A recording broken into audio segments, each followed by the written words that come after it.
Bonjour. D'abord, bonne fête des mères à toutes les mamans qui sont là. Que Dieu vous bénisse abondamment. Si vous n'étiez pas là, on n'était pas là.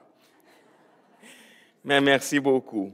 Mais je sais que parfois, il y a des gens qui n'ont pas eu l'occasion d'avoir une bonne mère. Mais on est tous d'abord reconnaissants parce qu'elle était l'instrument de la main de Dieu pour nous donner de la vie. Alors qu'on puisse toujours remercier. Et si vous avez eu le privilège, comme moi, d'avoir une bonne mère qui m'a enlevé dans le chemin du Seigneur, profitez toujours de l'occasion de remercier votre mère, mais pas simplement à la fête des mères. Parce que la parole nous dit d'honorer nos parents. Et ça, ce n'est pas simplement une fois par année, mais que ça soit chaque jour. Que Dieu vous bénisse à toutes les familles qui sont là. Et aujourd'hui, nous allons analyser le récit d'une mère. On ne va pas mettre l'accent sur le fait qu'elle était une mère ou qu'elle voulait être une mère, parce que c'est le récit d'une femme qui voulait être une mère et qui ne le pouvait pas. Mais c'est un texte que me voilà qu'un jour, Dieu est intervenu et a fait un miracle dans sa vie. Alors, c'est pour ça qu'on va réfléchir à le récit de Anne, la mère de Samuel, pour apprendre surtout que Dieu intervient. Parce que le récit biblique, surtout lorsqu'on regarde l'Ancien Testament, il a toujours quelque chose à apprendre. Il y a toujours quelque chose à apprendre, par exemple, concernant à ceux qui on ne doit pas le faire, et aussi des choses qu'on devrait faire. Mais il est question toujours de regarder la question de notre relation avec Dieu, comment la personne qui était là dans le récit de la parole de Dieu, comment elle avait se relationné avec Dieu, comment elle a vécu ses relations avec Dieu, et comment elle a affronté les défis de la vie, parce que nous avons tous des défis devant nous, avec foi et avec confiance en Dieu. Et on va parler de oui, que le Seigneur intervient. Il est extrêmement important de se rendre compte de cela, surtout dans nos jours. Parce que si on regarde les choses, si nous regardons autour de nous, on peut voir à quel point le monde semble, quoi? Perdu. Il est perdu. La méchanceté des humains a atteint de niveaux incroyables. Parfois, on dit, ah non, je n'imagine jamais qu'une personne soit capable de faire telle chose. Et voilà, on voit les nouvelles, il y a toujours quelqu'un qui a fait les choses qu'on pensait que c'était, est-ce qu'il existe le mot infaisable? Oui? Ouais, parce que sinon, je vais commencer à faire comme David, je vais créer des mots en français. Je ne l'ai pas. Mais c'est vraiment quelque chose d'incroyable. On voit les choses et on dit, mais c'est impossible. Et voilà, c'est possible. On voit les guerres, on voit la famine, on voit la pauvreté partout, dans plusieurs pays dans le monde. On voit la violence aussi. Parfois des violences envers les enfants, des violences envers les femmes. Violence, j'ai vu récemment une publicité pour faire la conscientisation contre la violence envers les aînés. Les personnes très âgées qui parfois ne peuvent même plus expliquer ce qui se passe avec eux et qu'il y a aussi des gestes de violence envers ces gens-là. C'est quand même difficile d'imaginer ce genre de choses. Et ça peut nous montrer à quel point le monde s'est éloigné de Dieu. Il s'est éloigné de son Créateur. Et ça, c'est comme le monde s'est enfoncé dans les ténèbres. Il est inondé, disons, par les ténèbres.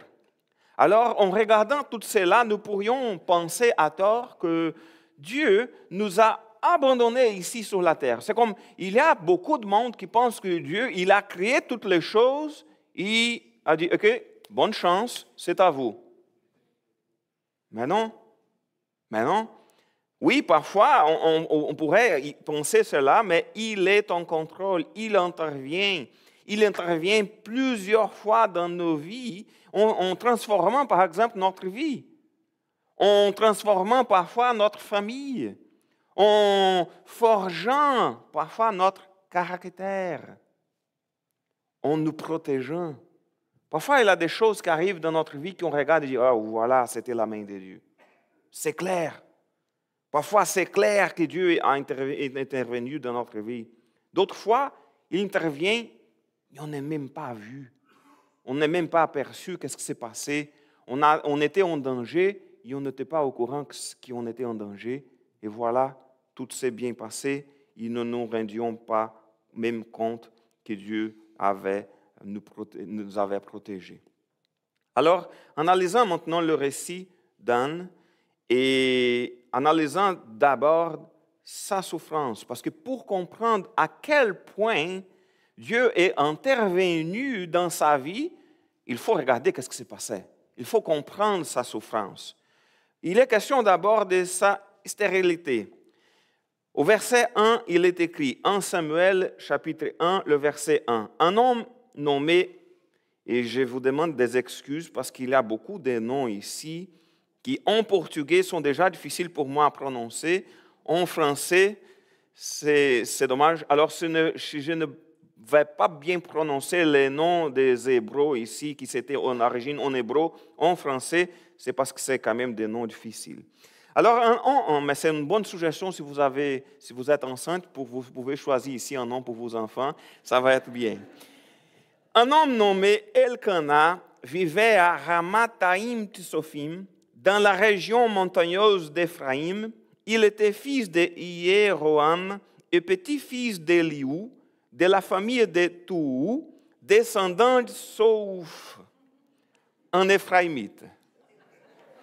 C'est fini, gloire à Dieu. Et qu'est-ce qui s'est passé avec cet homme-là? Il avait épousé 2 femmes. Ah, c'est dommage ça. Mais à l'époque, c'était normal. Il y avait beaucoup de monde. Il n'est pas question de nos jours. On ne doit pas penser, voilà, c'est pour ça. Dieu était en train de le punir parce qu'il avait épousé 2 femmes. Non, à l'époque, l'être humain ne comprenait pas toujours, même si c'était clair, depuis la Genèse, que Dieu a créé l'homme et femme pour se marier et être une seule personne. Alors, on ne peut pas être une seule personne avec plusieurs personnes. Mais il me semble qu'à l'époque, le peuple de Dieu n'avait pas bien tout à fait compris cette affaire-là. Il avait alors 2 femmes. Oui, mais pas ici. Alors, j'imagine que pas ici, OK? Mais il y a dans quelques cultures, il y a encore, c'est vrai, des gens qui se marient avec plusieurs personnes, mais j'imagine qu'ils ne sont pas des chrétiens. Il avait épousé 2 femmes. L'une s'appelait Anne et l'autre Penina. Penina avait des enfants, mais Anne n'en avait pas. Écoute, Elkana devait être un lévite de la famille de Corée. Vous avez quand même des psaumes qui étaient écrits par les fils de Corée. Et les descendants de Corée officiaient comme des musiciens dans le sanctuaire. Alors, c'était des gens qui étaient là, toujours pour faire la louange. Et qu'est-ce qui s'est passé avec lui? Il pouvait épouser 2 femmes, c'était normal à l'époque, mais malheureusement, on n'avait pas d'enfants. Écoute, je ne sais pas chez vous, mais j'ai déjà connu des personnes qui ne pouvaient pas avoir des enfants et que c'était bien comme ça. OK, je n'ai pas d'enfants, pour moi c'est tranquille. Parfois, on trouve d'autres personnes qui ont la même situation, mais qui en souffrent énormément. J'avais une personne à l'église Plénitude qu'elle me disait que pour elle, c'était impossible d'aller à l'église le dimanche de la fête des mères, parce que c'était trop douloureux pour elle. Parfois, cela provoque même un grand sentiment de culpabilité, même si ça ne devrait pas arriver. Comme si le fait de ne pas avoir d'enfant était une sorte de punition, de châtiment de la part de Dieu. Oublie ça, ne pensez jamais à cela. On ne comprend pas les choses de Dieu, on ne comprend pas parfois la volonté de Dieu. On ne doit pas penser qu'il s'agit d'une punition. On ne doit pas penser qu'on est malheureux à cause qu'on n'a pas d'enfant. On doit vivre la vie avec la joie qui vient de Dieu, n'importe quelle que soit la circonstance. Même si parfois c'est difficile. Mais notre corps, la question c'est que notre corps est imparfait et ces choses-là arrivent. Mais dans le contexte d'Anne, c'était encore pire. Pourquoi? Parce qu'à l'époque, il était extrêmement important d'avoir une descendance. Pourquoi? Parce que le peuple de Dieu, à l'époque, croyait qu'une personne comme continuait, elle ne pouvait pas oublier si elle continuait à travers ses descendants, à travers ses enfants. Comme, OK, si j'ai des enfants, mon nom ne sera pas oublié. Et pour eux, dans leur culture, c'était extrêmement important d'avoir des enfants pour que les gens puissent se rappeler de moi. Honnêtement, ça n'a pas de sens. Pourquoi? OK, si mon père est décédé, il a des enfants qui vont se rappeler de lui. OK, ça se peut que les petits-enfants vont se rappeler de lui. Mais après la 4e, la 5e génération, oublie ça. Alors, il n'est pas question d'avoir des enfants pour ne pas être oublié. Je ne veux pas être rude, mais après notre mort, nous n'avons pas besoin d'une personne ici pour se souvenir de nous. Ah, c'est tellement important d'avoir quelqu'un sur terre pour se rappeler de moi.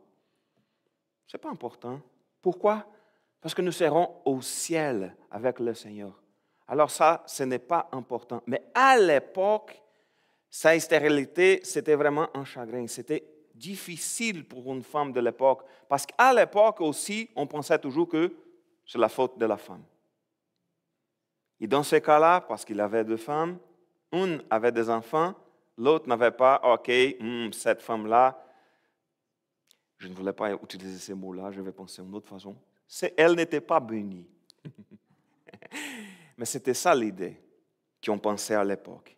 Mais quelle était l'attitude de son mari? Et bravo pour son mari. Au verset 3, il est écrit que chaque année, Elkana se rendait de sa ville à Silo pour y adorer l'Éternel, le Seigneur des armées célestes, et pour lui offrir des sacrifices. Les 2 fils d'Élie, Ophni, OK, et Phinehas, y officiaient comme prêtres de l'Éternel. Les jours où Elkana offrait son sacrifice, il attribuait des parts de viande à sa femme Pénina et à tous ses enfants. Mais qu'est-ce qu'il faisait? Il donnait une double part à Anne parce qu'il l'aimait, bien que le Seigneur l'empêchait d'avoir des enfants. Rappelons qu'à l'époque, on parle d'avant le roi Salomon. Alors, c'est bien sûr, il n'avait pas de temple encore à Jérusalem. Alors, le coffre de l'Alliance et la tente de la rencontre, c'était le lieu d'adoration, s'y trouvait à une trentaine de kilomètres au nord de Jérusalem. Et chaque année, c'était normal, tous les Israélites devaient se rendre au moins 3 fois au sanctuaire central pour y adorer l'Éternel, pour offrir des sacrifices.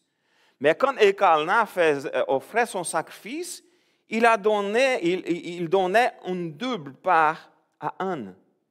Pourquoi? Le texte précise, parce qu'il aimait beaucoup sa femme. Et le texte précise aussi, présente un peu la dure réalité des femmes de l'époque. Parce que regardez, qu'est-ce que le texte a dit? Qu'il donnait la double part, qu'il l'aimait, et il aimait Anne parce qu'il l'aimait, bien que le Seigneur l'ait empêché d'avoir d'enfants. C'est comme, OK, si cette femme-là ne m'a pas donné des enfants, je n'ai pas de raison de l'aimer. C'était un peu la question de l'époque, de la façon de dire, OK, il l'aimait, bien que le Seigneur ait l'empêché d'avoir des enfants. C'est comme s'il y avait dans la culture de l'époque une question que, OK, c'est comme si la femme, c'était simplement un instrument pour nous donner des enfants. Ça, c'est bien difficile, mais c'était la réalité de l'époque. Il y a quand même beaucoup de films qui regardent des rois à l'ancienne. C'était pareil, même dans des autres cultures. Il y avait toujours cette question-là, comme si la femme était là pour donner des enfants à son mari. Et malheureusement, il était assez fréquent qu'une femme soit maltraitée parce qu'elle ne pouvait pas donner des enfants à son mari. C'est extrêmement dommage, cela. Mais Elkana agissait différemment. Il aimait vraiment Anne. Il se souciait Pas du fait qu'elle ne pouvait pas lui donner des enfants. C'était au contraire. Il donnait le double, donc double portion. Mais qu'est-ce qui s'est passé aussi? C'est qu'Anne avait quelqu'un autour d'elle qui la faisait souffrir. Et ça, c'est le verset 6. Sa rivale, et je trouve spécial le mot utilisé ici, sa rivale. Sa rivale ne cessait de la vexer pour l'irriter contre Dieu de ceux qui l'aient rendu stérile. C'est-à-dire qu'à l'époque, c'était clair, c'était Dieu qui l'a rendu stérile, c'était probablement un châtiment, et il faisait toutes les choses pour l'irriter contre Dieu. Le verset 7, il est écrit, cela se reproduisait chaque année, tous les fois qu'on se rendait au sanctuaire de l'Éternel. Pénina l'exaspérait, alors Anne pleurait et restait sans manger. Imaginez-vous la situation de cette femme. C'était extrêmement difficile.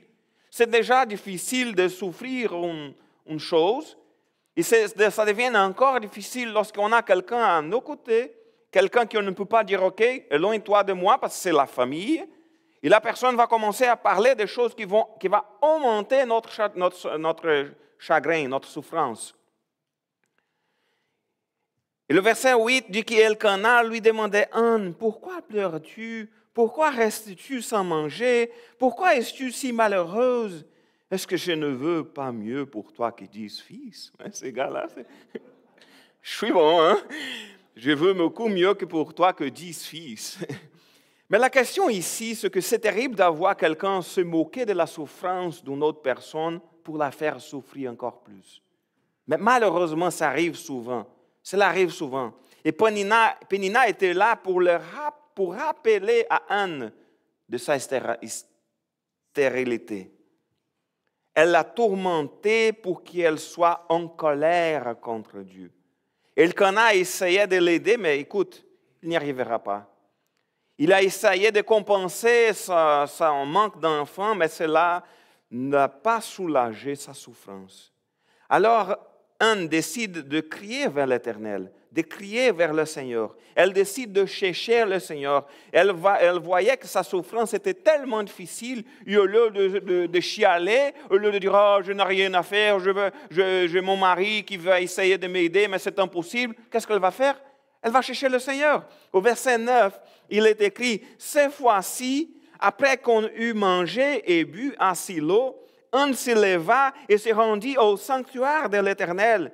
Le prêtre Élie y était assis sur son siège près de la porte.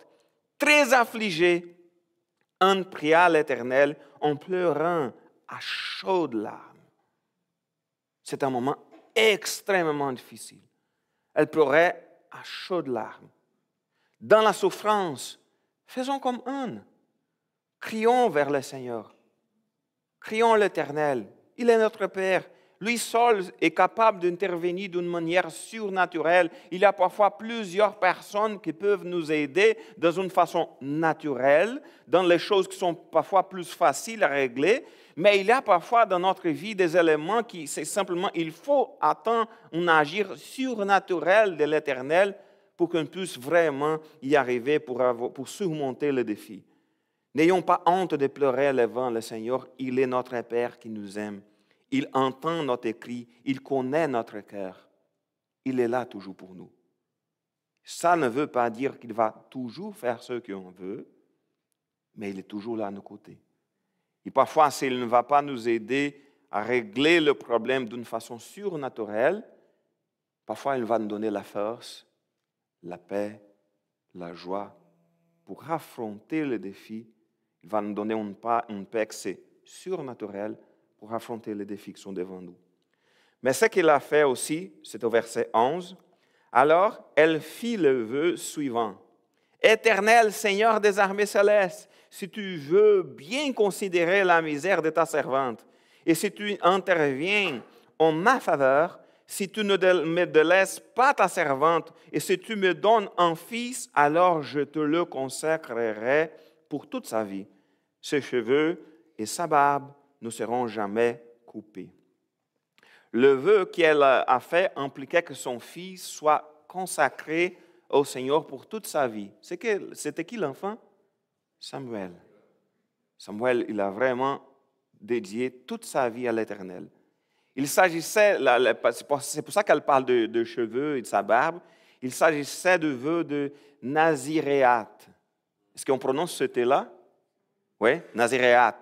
Comme celui de Samson, qui est bien connu. Je crois que c'était la personne qu'on connaît de plus qui avait ces vœux-là. Et qu'est-ce qui s'est passé lorsqu'ils sont coupés son chevaux? Perdu de la puissance. Parce qu'il a comme brisé les vœux. Alors ici, il était question que Samuel, il avait même la même force que Samson, mais il avait fait le même vœu. Et le Seigneur, il s'agissait comme de Samson, il comportait certaines restrictions, comme l'interdiction de se couper le cheveu.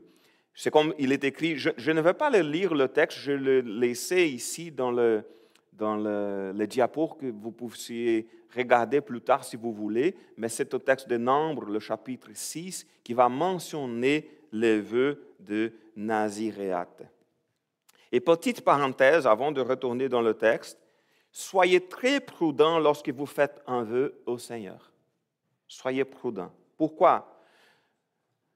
D'abord, ne le faites jamais pour essayer d'acheter la faveur de Dieu. Je ne sais pas chez les Québécois ou chez les Haïtiens, mais chez les Brésiliens, il y en a beaucoup de gens qui vont essayer de faire des choses pour essayer d'acheter la faveur de Dieu. Rappelons-nous qu'est-ce qu'on a parlé plus tôt, c'est la grâce de Dieu. Alors, il n'est pas question, OK, je vais faire telle chose pour que le Seigneur puisse me donner telle chose. C'est comme si des marchandises, c'est comme un achat, je vais payer un prix et je vais recevoir le cadeau. Mais non, la grâce de Dieu, c'est un cadeau qu'on ne paye pas. C'est vraiment un cadeau pour nous. Ce n'est pas un cadeau qu'on achète pour donner à une autre personne. C'est un cadeau pour nous, alors on ne l'achète pas. Alors, il faut nous rappeler qu'on peut même faire des vœux, si soit pour notre croissance spirituelle, qu'il soit pour notre bien, mais jamais pour arriver, pour recevoir des choses de Dieu, pour essayer d'acheter des choses de Dieu. Comme il est écrit aussi dans Ecclésiaste, chapitre 5, le verset 4, il vaut mieux de ne pas faire de vœux qu'en faire et ne pas s'en acquitter. Si vous le faites, accomplissez-le. OK? C'est mieux de ne pas le faire. Et ne pas le faire aussi pour une mauvaise intention, pour avoir quelque chose. Parce qu'on a ici quand même beaucoup mieux, les choses ont changé beaucoup. Et dans le cas d'Anne aussi, il a fait preuve d'humilité. Regarde quelques expressions qui étaient dans le texte. Elle parle d'abord de Seigneur, elle s'adresse au Seigneur comme le Seigneur des armées célestes. Ça montre qu'elle croyait qu'elle était devant le Seigneur Tout-Puissant et qui est aussi le Seigneur, le Roi, le Souverain. Elle a parlé aussi d'une façon très humble lorsqu'elle a dit, si tu veux bien considérer la misère, c'est-à-dire, Seigneur, c'est ta volonté. Voilà ce que je veux, mais je vais demander que ta volonté soit faite, pas la mienne. Alors la façon, c'est vraiment humble. Elle n'était pas là comme, que je suis un enfant de Dieu et je mérite le recevoir. Il n'est pas question de penser, non, parce que je suis un enfant de Dieu, il faut que le Seigneur me donne cette affaire-là. On ne peut pas demander les choses du Seigneur comme de cette façon. Il nous donne si c'est sa volonté. Notre rôle en tant qu'enfant de Dieu, c'est de simplement demander le Seigneur. Humblement, comme des enfants, oui, mais aussi comme elle a dit, la misère de ta servante. On est des serviteurs de Dieu. Elle a dit, je suis une servante. Et c'est pour cette question, elle fait preuve d'humilité. Elle n'a rien exigé de Dieu. Elle s'est placée en tant que servante de Dieu. Elle savait qu'elle était une servante, criant vers le Dieu souverain et puissant. Alors, lorsque nous demandons une chose à l'Éternel, faisons-le humblement. C'est ce qui a fait Anne. Mais malheureusement, son attitude était mal interprétée par Élie. Imaginez-vous s'il y avait quelqu'un comme ça, il ne voyait pas exactement quoi. Nous, les croyants, on est plus habitués à voir quelqu'un prier, les yeux fermés, toute seule, en pleurant. On ne va pas penser que la personne a bu beaucoup. Mais à l'époque, ce n'était pas commun. Alors il a vu, l'épître Élie a mal interprété son geste parce qu'il est écrit au verset 12, comme elle priait longuement devant l'Éternel, Élie observait les mouvements de ses lèvres. On priait intérieurement, ses lèvres bougeaient, mais on n'entendait pas sa voix. Élie pensa qu'elle était ivre. Il l'interpella. Combien de temps encore veux-tu étaler ton ivresse? Va cuver ton vin ailleurs. Parfois, on pense, mais quel méchant cet Élie-là. Mais écoute, Élie ne voulait pas jouer le méchant avec elle. Il a vraiment mal jugé ce qui se passait. Et ça, on doit faire beaucoup d'attention à la façon dont nous jugeons les autres. Parce que parfois, on regarde et dit, ah, j'imagine, oui, il me semble que... Faisons beaucoup d'attention à cela. Ne jugeons pas les autres. Parce que même Élie, il pensait qu'Anne manquait de respect à l'endroit consacré au Seigneur. Alors, il lui a dit, écoute, moi, en tant que prêtre, je ne sais pas, Eduardo, okay, c'était Élie, moi, en tant que prêtre, je dois surveiller. Il y a une femme qui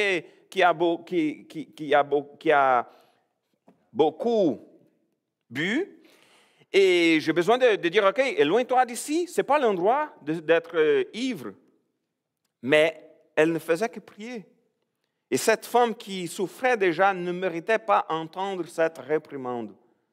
Et qu'est-ce qu'il en a fait? Elle a répondu, lui répondit, verset 15, mon Seigneur, non, mon Seigneur, je ne suis pas ivre, je n'ai bu ni vin, ni boisson alcoolisée, mais je suis très malheureuse et j'ai empenché mon cœur devant l'Éternel. Ne me juge pas mal et ne me considère pas comme une femme perverse. Si j'ai prié aussi longtemps, c'est parce que mon cœur débordait de chagrin et de douleur. Dans ce cas, lui dit Élie, va en paix et que le Dieu d'Israël exauce la requête que tu lui as adressée. Alors le malentendu est dissipé et Élie l'a béni. Va en paix, que Dieu d'Israël exauce la requête que tu lui as adressée. C'est enfin que leur échange se termine par une information très importante. Verset 18, Anne répondit, je me recommande à ta bienveillance. Puis elle s'en alla, se restaura et son visage fut différent. Et ça, c'est une des choses les plus importantes que je trouve dans ce texte. Elle finissait de prier. Elle n'était pas encore enceinte. Elle ne savait même pas si le Seigneur va... est-ce que le Seigneur va vraiment me bénir, va me donner un fils? Elle ne savait pas. Mais qu'est-ce qui s'est passé? Elle se restaura et son visage fut différent. Dieu ne lui a pas encore répondu. Elle ne savait pas encore si Dieu exaucerait sa requête. Elle ne savait pas. Mais elle était déjà restaurée et son visage était différent. Pourquoi? Parce que lorsque nous élevons notre cri vers le Seigneur, nous nous reposons lui. OK, Seigneur, maintenant est dans tes mains. Notre rôle en tant que des enfants de Dieu, ce n'est pas de dire, OK, je vais voir si le Seigneur va répondre ma requête selon ce que je veux ou pas. Notre rôle, c'est qu'en tant que des enfants, c'est de mettre dans la main de Dieu et dire, Seigneur, maintenant c'est dans tes mains. C'est à toi. Si tu vas faire ce que je veux, je ne sais pas, mais c'est dans ta main. Et je vais trouver du repos en toi. C'est ce qu'on appelle la foi. Nous avons confiance qu'il entend notre prière et cela nous met en paix. Nous sommes en paix parce que nous savons que notre Père, celui qui nous aime, nous donnera ce dont nous avons besoin. Il ne nous donnera pas toujours ce que nous voulons, mais il comblera certainement nos besoins. Confions en lui nos afflictions, il prend soin de nous. Et dans le cas d'Anne, Dieu lui a accordé sa faveur. En Samuel, verset 19, il est écrit, le lendemain, de bon matin, Elkanah et sa femme se prosternèrent devant l'Éternel, Puis ils rentrèrent chez eux à Rama. Elkana s'unit à Anne, sa femme, et l'Éternel intervint en sa faveur. Alors ici, il est question qu'il y avait vraiment quelque chose qui la rendait stérile. Le texte, il est clair que Dieu lui a accordé sa faveur, que l'Éternel répond à la prière de Anne. Et ça ne va pas toujours arriver avec nous, de répondre de la façon qu'on avait demandé. Probablement, vous avez beaucoup de requêtes de prière pendant votre vie que vous avez posées devant le Seigneur. Et il a dit parfois, non, mon fils, je ne vais pas te donner ça. Au moment, parfois, on ne comprend pas. On se pose la question, mais pourquoi, Seigneur? Pourquoi? Pourquoi une personne de ma famille n'était pas guérie d'une telle maladie? Pourquoi je n'ai pas réussi à avoir l'emploi que je voulais? Pourquoi? Pourquoi? On ne comprend pas. Mais en tant que chrétien, serviteur de Dieu, c'est à nous de dire, oui Seigneur, je fais confiance en toi. J'ai mis dans tes mains. Si c'est ta volonté, tu vas me donner. Sinon, tu vas me donner de la force pour affronter les épreuves. Et au verset 20, il est écrit, elle fut enceinte et au terme de sa grossesse, elle mit au monde un garçon auquel elle donna le nom de Samuel. Dieu a entendu. Car, dit-elle, je l'ai demandé à l'Éternel. Et ça, c'est quelque chose d'intéressant, parce qu'en hébreu, le nom Samuel fait assonance avec le verbe entendre dans le sens de exaucer aussi.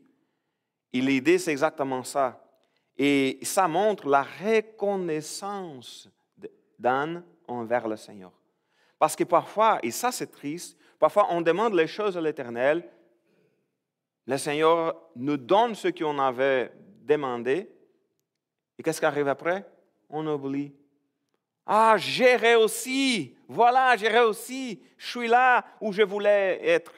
Et on oublie parfois que c'était vraiment la main de Dieu qui nous a apporté, qu'il a vraiment mis sa main sur nous, il nous a gardés, nous a protégés, il nous a donné ce qu'on avait de lui demander. C'est pour ça aussi que c'est important de prier. Parce qu'on pense, OK, non, le Seigneur, il connaît. On n'a besoin même pas de prier, le Seigneur connaît notre cœur. Mais lorsqu'on prie devant le Seigneur, ça devient plus clair devant nous qu'on avait mis ces choses-là dans la main de Dieu. Et lorsque la réponse vient, on dit, voilà, c'est la réponse de Dieu. Parce que parfois, si on ne met pas les choses dans la main de Dieu, on va penser, OK, c'est parce que je suis bon, parce que c'est le fruit des choses que j'ai planté, j'étais là j'avais beaucoup de choses devant moi, j'ai travaillé fort et voilà, j'ai réussi. Et qu'on puisse avoir plus de reconnaissance envers le Seigneur. Alors, si on regarde le texte dans Samuel chapitre 1, on va voir quelque chose qui sont tellement importants. D'avoir la confiance, de savoir que Dieu, oui, il répond à nos prières. Ce n'est pas tout à fait toujours comme on voulait, mais il répond. Et aussi qu'on puisse avoir plus de reconnaissance envers le Seigneur. Qu'on puisse être sûr que le Seigneur intervient. Même si parfois on pense que non, même si parfois on ne voit pas, mais il est là. Il est là. Alors qu'on puisse mettre vraiment notre vie chaque jour dans la main de Dieu, qu'on puisse avoir la confiance que le Seigneur intervient. Amen. On va encore louer l'Éternel avec un dernier chant.